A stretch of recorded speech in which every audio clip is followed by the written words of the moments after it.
buenas a todos y bienvenidos a Frozen Frame. Yo soy Rafa Rodríguez y hoy me acompaña Javier Guerra.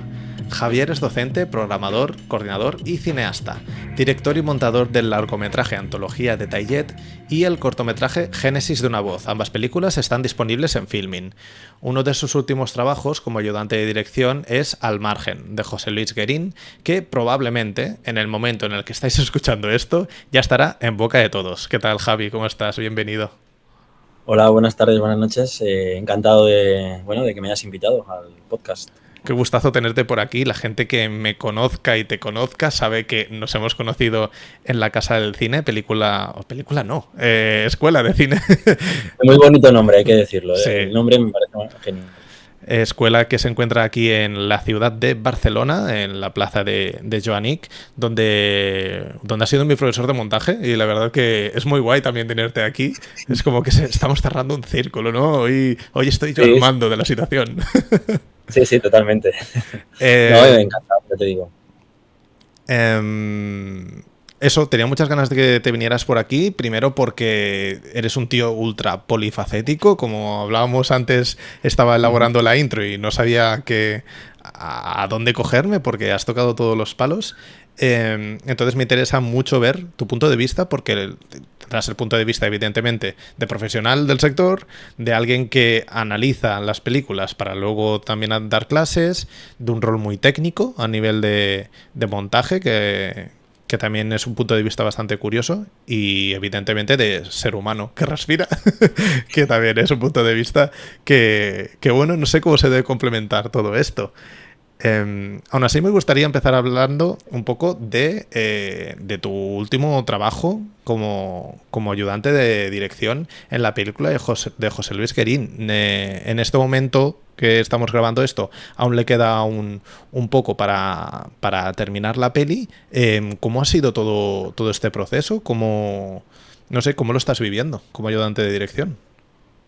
No, la verdad que muy contento de participar en este proyecto porque el cine de José Luis Guerín siempre me ha gustado. Tienen ahí como unas referencias, una poética y una manera de hacer cine que me gusta trabajar así. Y cuando me llamó nace todo de una petición del MACBA, que estaba haciendo unos proyectos sobre barrios de Barcelona, y a él le encargan sobre el barrio de Vallbona. Vale. Entonces, con la idea, era fotográfico y en vídeo, con la idea de hacer un corto sobre un barrio muy desconocido en Barcelona, que es Vallbona.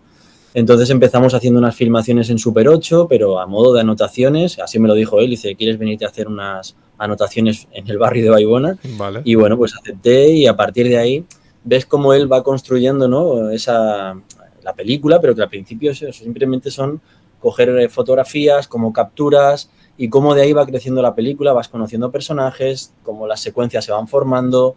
Tiene una visión muy clara del cine, una reflexión constante, y de ahí se aprende mucho. Y la verdad que esto hace que empezamos 1 año y medio, porque como has comentado, empezó con un cortometraje y al final se ha agrandado a un largometraje, que ahora en la grabación está aún en fase de rodaje, pero que el año que viene seguramente se pueda ver en pantallas y festivales de cine. Qué guay. Cuando Javi habla del año que viene, seguramente se refiere al 2025. Estamos grabando en el 2024.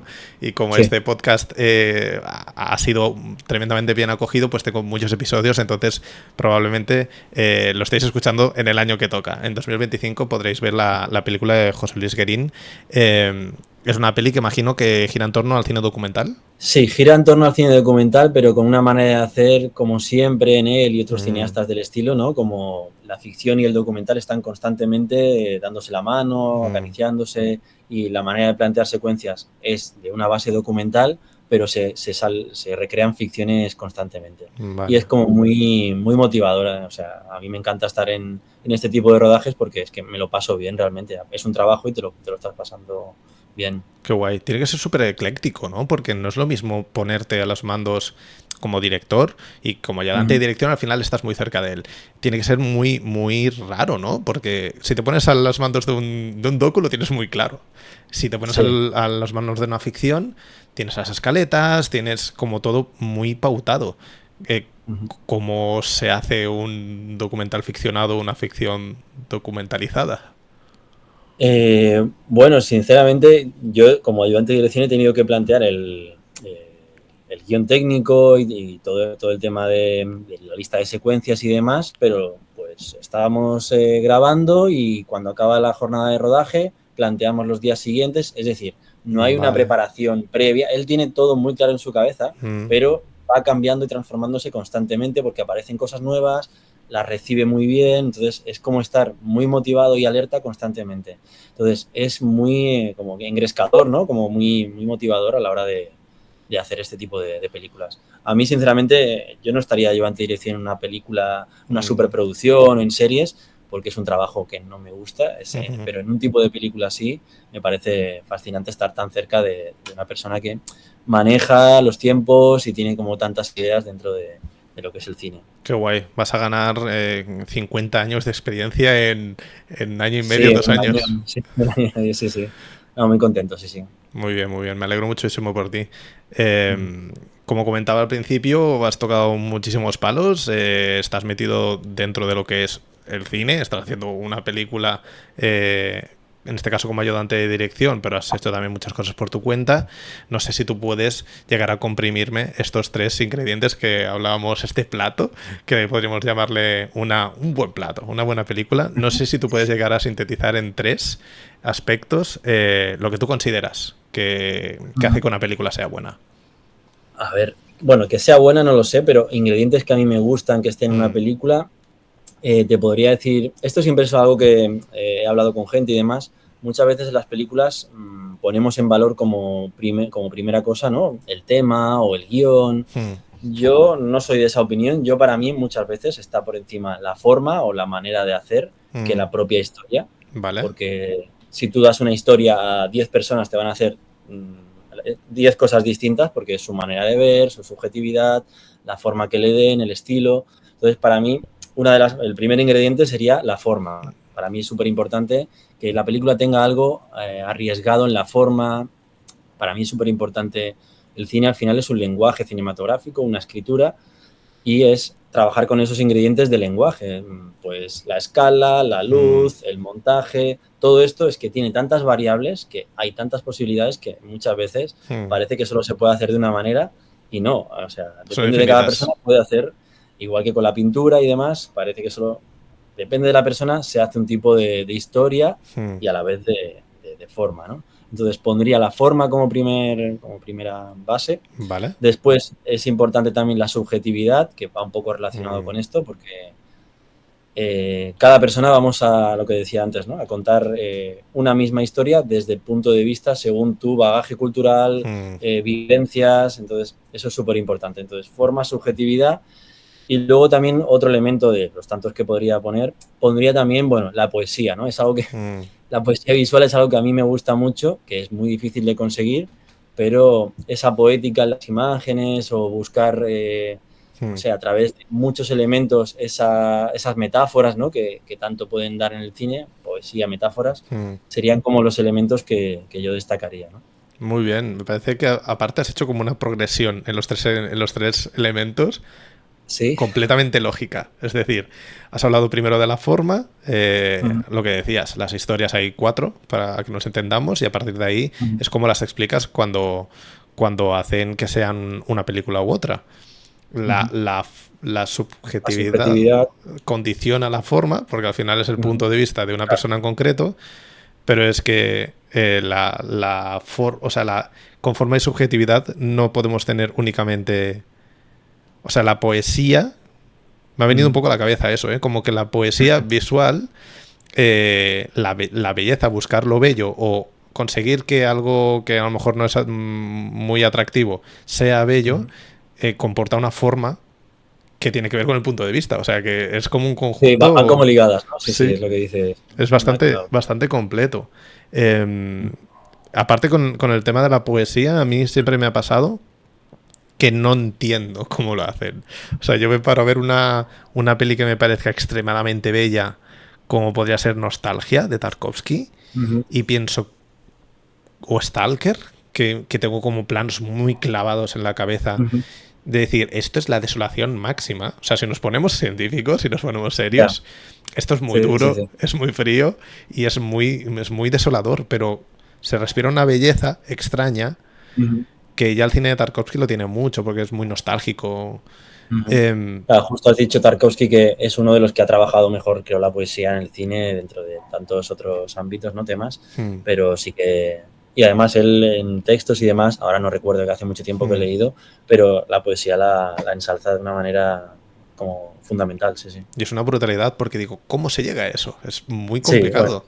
eso es muy complicado, ya creo que te he dicho que yo puedo decirlo, pero hacerlo a veces pasa, ¿no? Mm, Porque creo que podemos hacerlo, todo el mundo que está haciendo algo artístico y demás puede llegar a en momentos poéticos, en mm. momentos así como sublimes, ¿no?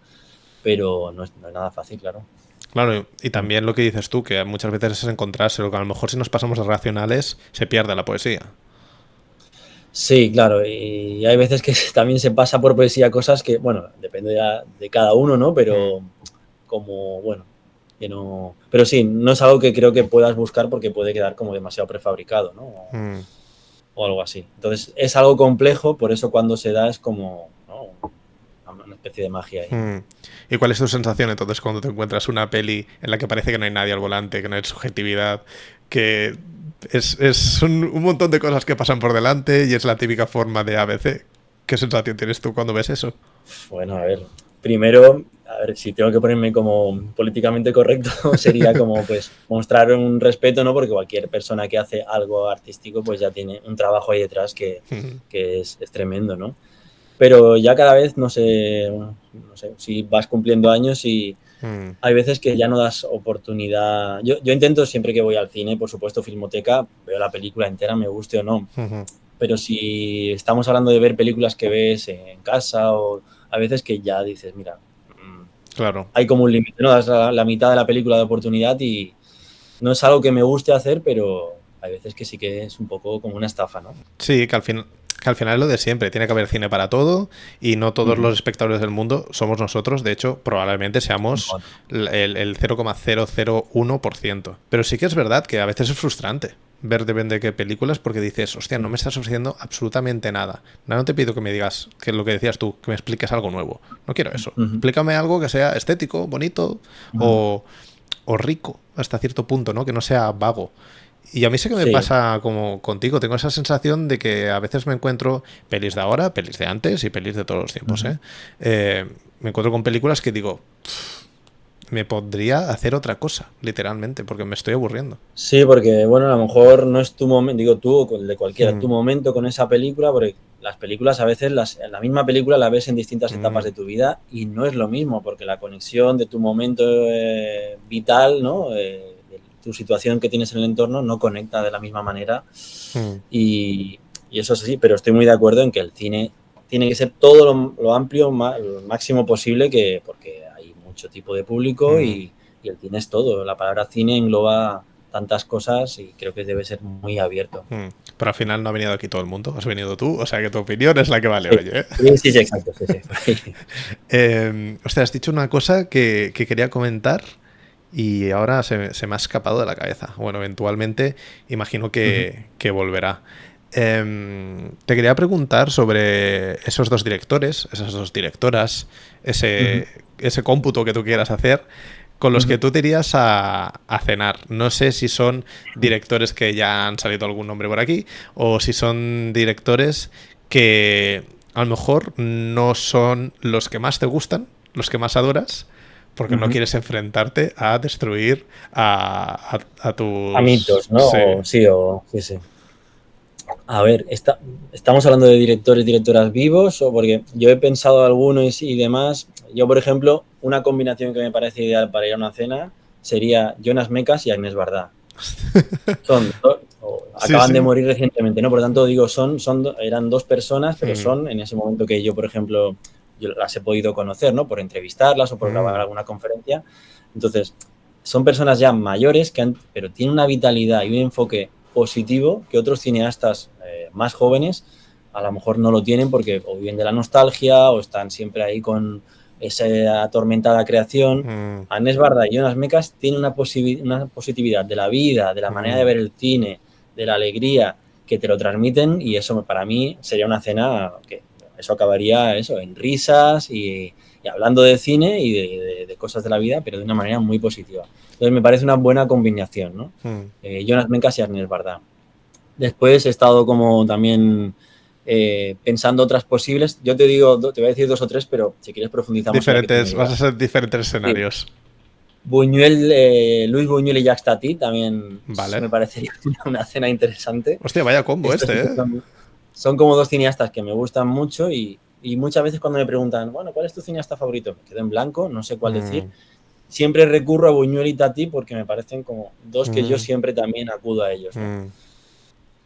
Otra posible combinación sería Chantal Akerman y Fassbinder. Vale. Parece también ahí ya habría otro tipo de cena, no es la misma que te he planteado al principio. Sí, los platos serían muy diferentes, ¿eh? Sí, serían muy distintos. Las copas también, supongo. Y una última ya con gente viva, pero también ya con una cierta experiencia. Me iría a cenar con Patricio Guzmán, por ejemplo, el cineasta chileno. Vale. Documentalista. Empezó con la batalla de Chile, ¿no? Que es en la época de la dictadura de Pinochet, y después ha ido haciendo documentales siempre trabajando la memoria de Chile, Vale.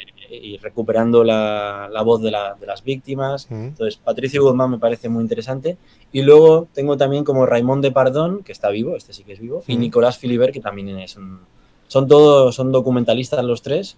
Ahí me sale como la vena o el ramalazo documentalista, ¿no? Que lo llevo como bastante dentro. Y entonces sería como Patricio Guzmán, Raimon Depardón y Nicolás Philibert. Son 3 cineastas que me gustan mucho y los veo como perfectos para una cena también. Muy bien, muy bien. Ahí habría que meter una silla más, pero bueno, se acepta. Sí, no, ya, sí, y al final, pues... He dicho como muchas opciones. No sé si quieres como que profundicemos en alguna o... Al final llenarías todo el restaurante tú solo, ¿eh? Esto es espectacular. Sí, esto sería la última cena ya, me parece, ¿no? Literalmente. Pues mira, lo que voy a hacer es recoger un poco de cable para volver a lo que te quería preguntar al principio, porque lo has dicho cuando has hablado de Mekas y de verdad. Sobre esto del cine y la vida, de ver películas a lo mejor en una edad que no te toca y verlas a posterior. No sé si tienes tú alguna peli en mente que te haya pasado esto, que lo hubieras visto de jovencito y que de repente con unos años después dijeras, ah, ahora tiene sentido, ahora tiene más sentido o ahora tiene sentido todo. Sí, sí que me ha pasado. Mira, por ejemplo, tú has mencionado antes a Tarkovsky. Con Tarkovsky pasa, si lo pillas muy joven, no te quedas con con algunas parte de la esencia y demás, pero no acabas de No te entender algunas impacta cosas. tanto. Sí, y hay más que ahora no. Pero bueno, tienen que ser con esta profundidad que tiene Andrei Tarkovsky, ¿no? Por ejemplo, me da rabia no que no me venga ninguna a la cabeza, pero los hay seguro. A mí un cineasta que me gusta mucho también es Chris Marker, y también, pues depende de si lo pillas muy joven, pues también a lo mejor no acabas de conectar con él, no sé. Yo me alegro de haber conocido a Marker ya con más de 30 años, la verdad. Porque al final es de estas cosas que tenemos la gente un poco del sector o los cinéfilos o como quieras que nos llamemos, que parece que tienes que ver a los tótems ya con 12 años. Y para mí fue un gustazo encontrarme a Marker tarde, porque de repente, hostia, como no quiero decir que lo comprendí todo, pero creo que he podido disfrutarlo. Si lo hubiera visto en su momento, creo que hasta me hubiera aburrido. Porque evidentemente con 14 años, pues a lo mejor te pones la YT y dices, ¿qué es esto? Sí, tienes es otro momento vital, ¿no? Y entonces, pero claro, tiene una profundidad Chris Marker, ¿no? Es tan bueno escribiendo textos, esa voz en off. Claro, y aparte, en el caso de Marker me parece que hay dos cosas que son muy importantes, verlas cuando eres ya mayor o cuando has estudiado un poco, que es mega rupturista. Yo es eso, veo la YT y digo, esto es un PowerPoint. Sí, si lo reduces a la esencia, pero luego ves todo lo que hay alrededor de la peli. Y luego saber de quién estás viendo las películas, que eso yo no considero que sea básico, pero en el caso de Marker, yo creo que si yo veo Sans Soleil y luego me voy a mi casa, no la puedo valorar tanto como sabiendo todo lo que hay detrás de la peli, que es una peli que se construyó un montaje. Eso ya, bueno, para mí se escapa de todo, me parece una genialidad. Sí, totalmente de acuerdo. No se me viene a la cabeza El fondo del aire rojo, Sans Soleil que has dicho, Cartas desde Siberia. Son películas que profundizan mucho y, bueno, me ha pasado porque es que es un ejemplo real. He visto películas muy joven de Yo recuerdo en el Instituto Francés de aquí de Barcelona, Mm. ahí antes hacían unos ciclos de cineastas franceses maravillosos y a mí me pilló un poco joven, pero bueno, pues eso que vas y Mm. evidentemente algo te queda y luego dices, Mm. ostras, yo tengo aquellas imágenes en la cabeza que me gustaría ver porque quiero como entenderlo Mm. mejor, ¿no? Y sí, y vas de más mayor y sí Mm. que conectas con muchas más partes de la película. Mm. A lo mejor de... Otro ejemplo, no, dime, perdón. No, que te decía que a lo mejor de joven te quedas con la forma y luego de adulto te quedas con la subjetividad, ¿no? Que ya lo Puede entiendes ser, todo. puede ser. Otro que me ha venido a la cabeza es Godard, pero me sigue pasando. ¿Sabes? No, tengo que ser más mayor, creo, para entenderlo con algunas películas de Godard. Yo creo que me moriré sin entender a Godard, literalmente. Por eso. Porque yo iba y digo, bueno, me ha gustado algunas cosas, pero no las acabo de entender. Las he visto 10 años después y estamos más o menos igual. Pues mira, sí que me gustaría que comentaras como 3 o 4 cosillas, si te parece, sobre la cuarta mesa, porque de mecas, ¿verdad? Curiosamente, mucha gente que ha pasado por aquí han hablado de mecas, han hablado de Bardá. O sea, parece que sea un podcast temático, que os escoja sabiendo lo que os gusta, pero en tu caso sí, porque ya te he conocido un poquito más en el día a día. Pero ha habido gente que no conocía absolutamente nada y han dicho Agnès Bardá directamente. También han comentado a Ackerman. Fassbinder sí que no había salido. Buñuel, Tati me parece un combo espectacular, porque Tati como que es la vida más pura y más limpia. En cambio Buñuel tenía como ese punto de vista un poco más cínico, más oscurillante la vida. Pero la cuarta mesa, Patricio Guzmán, Raymond Depardón, que estuvo hace poco en la Filmoteca de aquí de Cataluña, y Philibert. Nicolas Philibert. También, sí, Nicolas Philibert también es francés. No conozco a ninguno de ellos, creo que no he visto ninguna película. No sé si puedes Rafa, hacer... me alegra escuchar eso porque como conoces todo, pues me alegra escuchar que no conoces algo. Hombre, todo tampoco, ya me gustaría a mí. No, sí, Raymond Depardón es fotógrafo, conocido mundialmente como fotógrafo, pero también como documentalista. Tiene películas y bueno, ha hecho recientemente, ya te digo, aquí en Barcelona una retrospectiva pequeña que le han hecho. Ahora trabaja ya hace años con Claudine Nogaret, que es sonidista y su pareja a la vez, y llevan trabajando así ya en pareja me refiero de dos, como mucho tiempo. Y bueno, tiene una mirada de fotografía y también recuerdo ahora también en Perfiles Campesinos, es una trilogía que tienes que va por pueblecitos de Francia y va haciendo entrevistas a gente que pues es muy mayor y en breve no va a estar, y hace unos retratos muy bonitos de estas personas campesinas. Bueno, ha tratado también, es un poco, no como Frederick Wiseman, me refiero en el sentido de que ha tratado instituciones. Ha trabajado en un hospital, una película que se llama Urgencias, ha trabajado en procesos judiciales, en grandes, ¿no?, estructuras judiciales, entonces también tiene algunas películas así como de estamentos del Estado. Vale. Y bueno, muy recomendable también, sí. Nicolas Philibert sí que me suena, pero porque creo que lo has comentado tú en clase. Vale, puede ser. Sí, él se hizo famoso por Ser y Tener, que se estrenó en cines aquí, en el Cine Verdi y otros del estilo estaba. Vale. 2001, pero ya venía con una carrera previa bastante potente. Potente, hablo a nivel de cine documental, que es menos conocido, claro. No que sea menos bueno. Pero sí, bueno, tiene una película, El país de... Igual me equivoco en el título, El país de los sordos, que trata sobre un centro donde son personas sordomudas, y esa película es maravillosa. Y recientemente ha hecho, que está en filming ahora, una película que se llama Sur la Daman, que es un centro que es un barquito que está ubicado en el río Sena de París, y es un centro como una especie de centro psiquiátrico, pero que ahí va gente voluntaria. Entonces van ahí, hacen actividades creativas, se ponen en común, puntos en común entre ellos, y les viene muy bien mentalmente para seguir, ¿no?, su vida en este caos, ¿no?, en el que vivimos. Muy bien, suena increíble esta última peli, ¿eh? Tiene muy buena pinta. Sí, está muy bien, sí. Y de Patricio... Se me acaba de ocurrir una nueva combinación de cena. Manuel de Oliveira y Margarit Duras. Pero creo que ahí... Hostia, esta se suda, ¿eh? Esta es fuerte. Sí, esta se suda, sí. No, son cineastas que me gustan mucho y me vienen como ahí posibles combinaciones. Muy bien, el restaurante de Javi es una completa fantasía, la verdad. Ahora es cuando la matan. Ahora es cuando tienes que soltar esa película que cuando la gente te pregunta siempre recomiendas, o la película que tú crees que puede gustar a esa persona que tienes delante, si es una peli así que crees que puede gustar prácticamente a todo el mundo, o una peli que a ti te guste como un completo hooligan y te dé igual quien te pregunte, o si te adaptas como una persona normal y racional, que no es lo que hago yo. No, no. A ver, es muy difícil, no sé si te pasa a ti cuando te preguntan, dime una película, yo me quedo otra vez como bloqueado y digo, guau, es que sé varias, entonces, o sea, tengo varias, ¿no? Yo es que en ese Pero sentido opto por decir una, que es la que recomiendo a todo el mundo, pero nunca me ha salido bien la jugada, ¿eh? O sea, prácticamente a nadie que se le he recomendado preguntándomelo, no. ¿No la han visto? No, no la han visto y me odian porque es Funny Games de Michael Haneke y a lo mejor tendría que ser un poco más flexible, pero yo pues, me preguntan, te lo digo y me voy. Y buena suerte.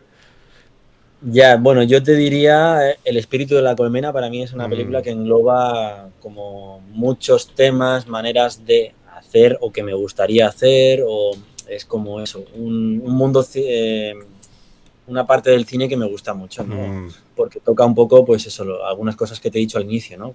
Por supuesto, la poética, esa película es una cosa, podríamos decir, pura poesía. La forma también, ¿no? La película trabaja la fotografía de una manera, ¿no?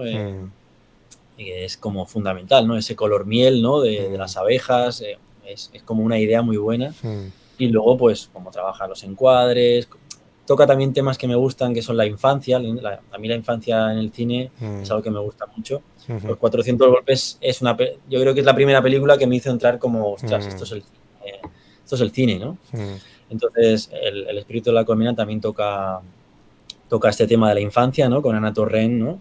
El monstruo, ¿no? Cuando ve Frankenstein en ese cine de barrio y se queda fascinada y le hace todas estas preguntas a su hermana, ¿no? ¿Qué es el monstruo, no? También ahí entra ya a lo mejor una metáfora, ¿no? Que también hemos hablado antes.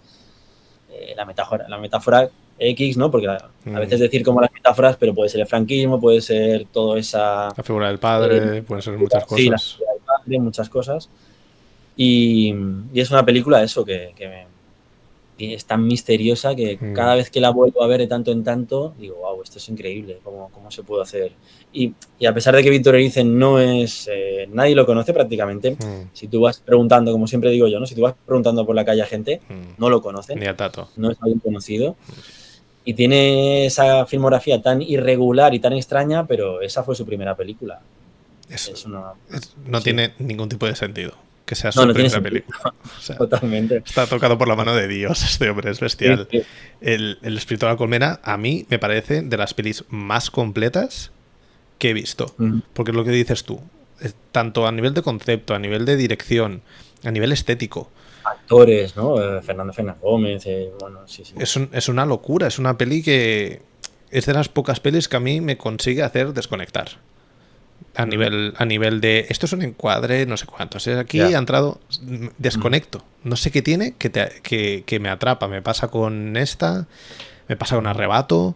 Hay ciertas películas y curiosamente son películas estatales, sobre todo, con lo que me pasa. Entiendo que a lo mejor hay ahí un vínculo de que estemos en el mismo lugar geográfico que hace que, no sé, que a lo mejor me enganchen más. Pero también son películas que lo que decías tú, tanto Arrebato como Espíritu de la Colmena, que me parecen que no las voy a conocer nunca al 100% por el misterio que comporta el mismo artefacto, ¿no? Sí, son muy misteriosas y no es casual que, por ejemplo, Erice, vale, ha seguido haciendo cosas, pero son como por nuestra historia, digo, de España, ¿no? La historia que ha tenido España, la dictadura, esos 40 años de... Bueno, aquí no entra nada, todo lo que pasó, pues son como cosas que salen así, ¿no? De repente, el espíritu, Arrebato, no sé, me pongo a pensar también cuando venía Buñuel a rodar, ¿no? Meridiana, como cosas así pequeñas que despuntan y esa es la historia. Esa no es la historia, ¿no? Porque hay muchas historias del cine, pero esa es la historia sí que queda como semillitas que salen de la tierra que les cuesta mucho salir. Y por eso... Sí, parecen como películas imposibles hasta cierto punto, porque yo siempre me pongo con el punto de vista de a día de hoy tienes que pasar por laboratorios, tienes que hacer un montón de cosas para llegar a hacer una peli. Antes a lo mejor no era este el proceso, pero tenías que vendérsela a alguien para que pusiera dinero. ¿Cómo vendes el espíritu de la colmena O sea, para que luego sea lo que es. Porque me parece que hay mucho encuentro dentro de la peli. Dentro del proceso, creo que había mucho encuentro, porque no me cabe en la cabeza que este hombre tuviera todo esto. ¿Sabes? Que tuviera toda la película comprimida en la cabeza a este nivel. Si es así, bueno, ya me saco el sombrero 3 veces más. A ver, como todas las películas, evidentemente las ideas nacen del equipo, ¿no? Pero bueno, luego viendo las otras películas, que son pocas, pero El Sur, El Sol de Membrillo, sí que tienen una cierta continuidad, ¿no? Sí. De todo su imaginario. Entonces, bueno, no sé si esa película sale toda de su cabeza, pero creo que gran parte seguro que sí. O sea, no lo dudo, ¿eh? Que no salga de su cabeza, no era ese el punto. Era cómo llegas a esto. Me parece muy heavy. ¿Cómo llegas a hacer Arrebato? Me parece como una película loca. Y El espíritu de la colmena también. No en el sentido del tono ni nada, pero me parece como una cosa tan ambiciosa como Ciudadano Kane. Me parecen como películas que son tan completas y tan complejas que yo digo, yo con mi mente chiquitica, yo creo que no llego a tanto. Y me parece bastante heavy que un ser humano pueda hacer eso. Sí, es verdad que son como talentos así, yo qué sé, tipo Da Vinci, tipo Einstein, ¿no? O Mozart, estas que siempre, ¿no? Como referencias súper talentosas, pero creo también es que esa película la hizo porque en ese momento tenía que hacerla por sus circunstancias, etcétera, ¿no? Como yo creo que todo lo creativo es un poco así. Tú seguro lo que has hecho ahora, pues es que tenías que hacerlo ahora, porque lo tenías dentro y tenías que sacarlo. Y creo que el arte real viene un poco por ahí, es como una necesidad de sacarlo y tengo que hacer esto ahora, pues por distintos motivos, pero solo lo puedo hacer yo y ahora. Eso es lo que yo creo dentro del arte, ¿no? Que como más puro, más sí, ahí se nota cuando es una extensión del artista y cuando es un producto, para que nos entendamos, que es muy reduccionista, ¿eh? Pero sí que yo creo que cuando se habla de obra maestra, creo que algo importante es eso, ver literalmente que eso es un brazo más de esa persona traspasado al arte. Sí, yo también lo veo así, es como algo que, bueno, pues lo tengo que hacer. Sí. Pues muy bien, teníamos que hacer este podcast y se hizo. Hemos llegado al tercer círculo del infierno de este podcast. Ha sido un gustazo tenerte por aquí, Javi. Nada, muchas gracias, Rafa. Ojalá sigamos coincidiendo en cosas de cine y en general y cualquier cosa, pues estamos en contacto, por supuesto. Seguro. La ciudad condal es muy grande, pero también es muy pequeña para depende de qué cosas. Sí, exacto. Y a todos los demás que nos escucháis en Spotify, iVoox y YouTube, muchísimas gracias, como siempre, por estar ahí. Recordad que tenéis un listado en Letterboxd con todas las películas que han recomendado aquí los invitados y las invitadas, El espíritu de la colmena en el caso de Javi, y nos vemos en el siguiente episodio. Que vaya muy bien, hasta luego, adiós.